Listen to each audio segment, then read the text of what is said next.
नमस्कार। भारतीय सामाजिक व्यवस्था, जैसा हम सब जानते ही हैं कि भारतीय समाज एक अति प्राचीन समाज है।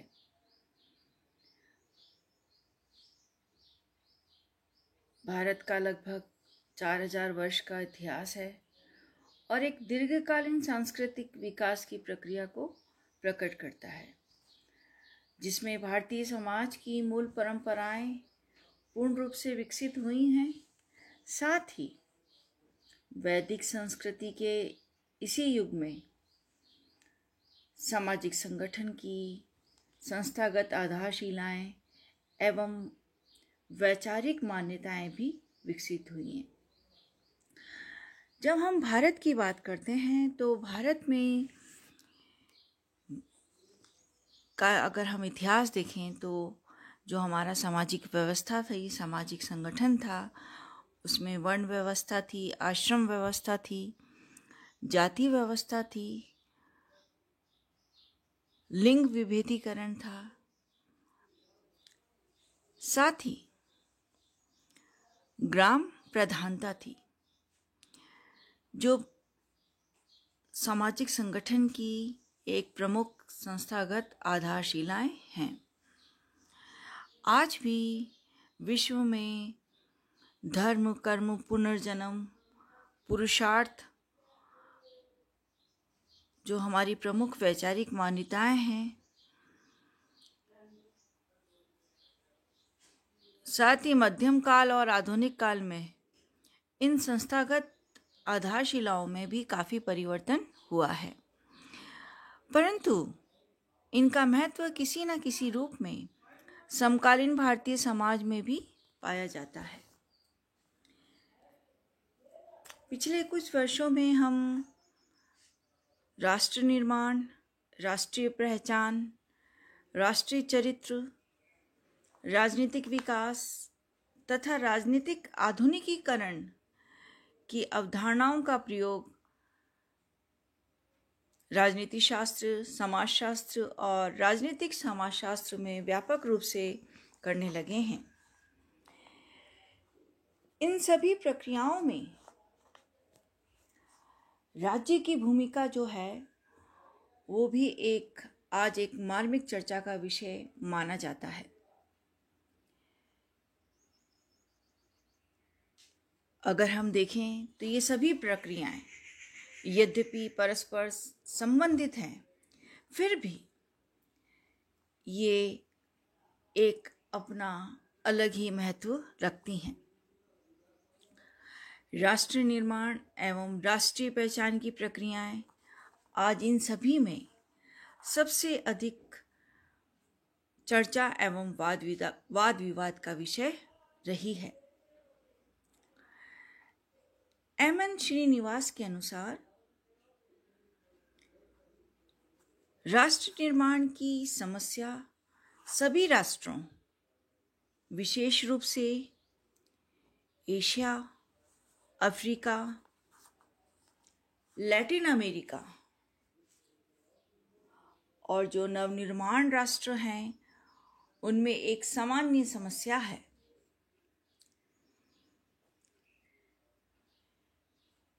यह प्रक्रिया खंडीकरण का प्रयास न कर समता, स्वतंत्रता, न्याय एवं सहभागिता के नियमों के द्वारा समाज के विकास से संबंधित है।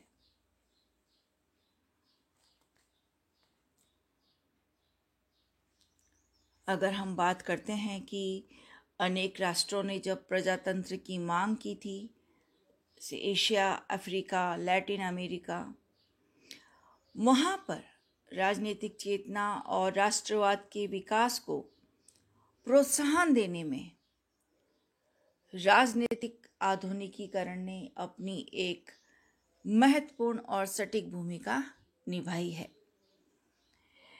इन तीनों प्रकार के परिवर्तनों में राष्ट्रवाद का विकास एक महत्वपूर्ण परिवर्तन है, जिससे अनेक नवीन राष्ट्रों का विकास हुआ है। साथ ही हम देखते हैं कि अगर हम भारत देश की बात करें तो भारतवर्ष में राष्ट्रवाद का उदय 19वीं शताब्दी में विशेष रूप से 1857 ईस्वी के स्वतंत्रता संग्राम के साथ हुआ तथा यह एक राजनीतिक, आर्थिक एवं सामाजिक शक्तियों और कारणों के संयोग का परिणाम था।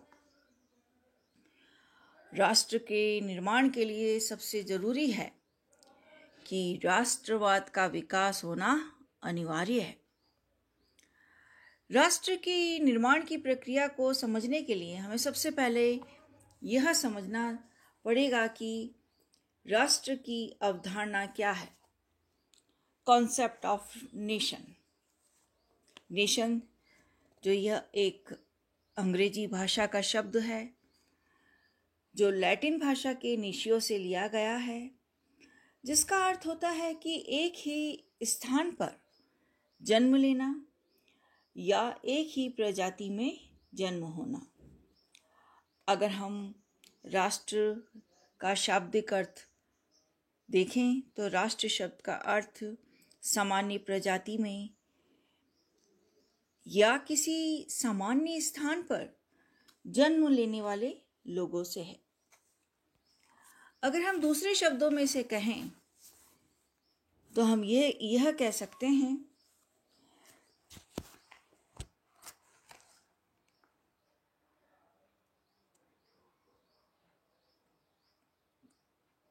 कि हमें तो एक निश्चित भौगोलिक सीमाओं को तथा दूसरे इन सीमाओं में उत्पन्न होने वाले लोगों को का ज्ञात होता है। अर्थात राष्ट्र व्यक्तियों का वह समूह है जो एक निश्चित भौगोलिक सीमा में निवास करता है। परंतु अगर हम इसे साइंटिफिक रूप से देखें या वैज्ञानिक दृष्टि से देखें तो राष्ट्र का यह अर्थ अधूरा सा हमें प्रतीत होता है, क्योंकि राष्ट्र के लिए एक स्वतंत्र प्रभुसत्ता का होना भी अनिवार्य है। पहले हम सामान्य संस्कृति को भी एक राष्ट्र का एक अनिवार्य तत्व माना जाता था, परंतु वर्तमान में ऐसा नहीं है, क्योंकि अधिकांश राष्ट्रों से विभिन्न लोगों एवं समूहों का रहन सहन, भाषा, जीवन शैली, धर्म एक जैसा नहीं है, परंतु काफी विजातीयता लिए हुए है। अतः राष्ट्र किसी देश के अपने लोगों का वह समूह है जो विशिष्ट भौगोलिक क्षेत्र के अंतर्गत मिलजुल कर जीवन व्यतीत करता है। अगर हम भारतवर्ष की बात करते हैं तो भारतवर्ष में भी अनेक संस्कृतियां हैं, अनेक प्रजातियां हैं, अनेक जातियां हैं, फिर भी अनेक भौगोलिक दृष्टि से अगर हम देखें तो अनेक असमानताएं हैं। फिर भी यहाँ लोग मिलजुल कर जीवन व्यतीत करते हैं और अपने आप को एक राजनीतिक प्रणाली के रूप में संगठित कर लेते हैं, चाहे वह उन्हें कितना ही बलिदान क्यों ना करना पड़े। अब हम राष्ट्र को समझने के लिए एक परिभाषा देखेंगे। यह परिभाषा कार्ल J.H. फ्रेडरिच को आधार मानकर राष्ट्र की परिभाषा इस प्रकार दी है। वे कहते हैं कि राष्ट्र किसी भी बृहदाकार यानी बहुत बड़ी जनसंख्या या व्यक्तियों के समूह को कहते हैं, क्योंकि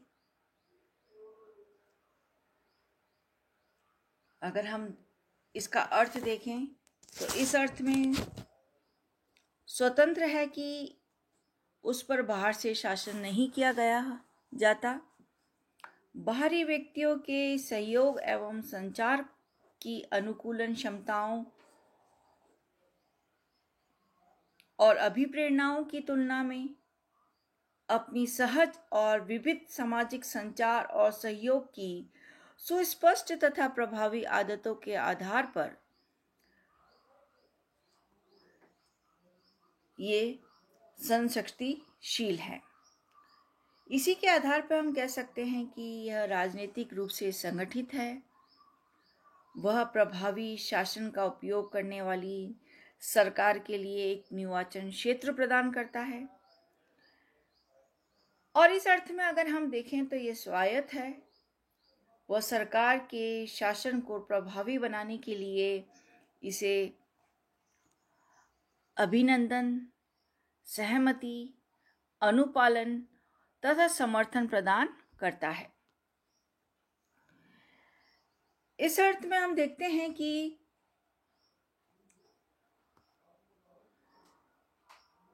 आंतरिक रूप से तो ये वैध है।